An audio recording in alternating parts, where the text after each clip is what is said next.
Hello guys, in this video, I will be showing you how to jailbreak any of your iOS device or directly download Cydia. As you can see, I am using an iPad Pro, and I haven't installed Cydia yet.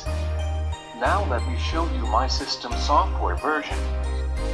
As my iPad Pro is up to date with version 11.4.1. So now let me show you how this jailbreak in Cydia works. First of all, open your Safari browser and go to iosupgrades.com. And after the site loads up, you will see 3 links. First one is for jailbreaking and getting Cydia. Second one is for getting Jailbreak and Cydia downloaded on Windows or Mac.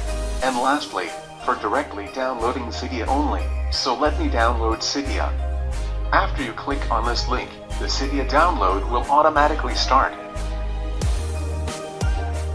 You can see Cydia is being downloaded on my iPad.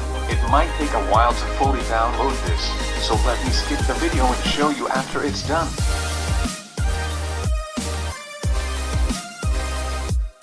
Hopefully Cydia is completed downloading. Let me unlock my iPad and check it.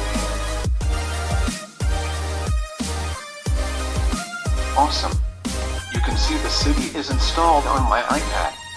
This was pretty easy and quick. Hope you enjoyed the video. Please subscribe and leave a comment below.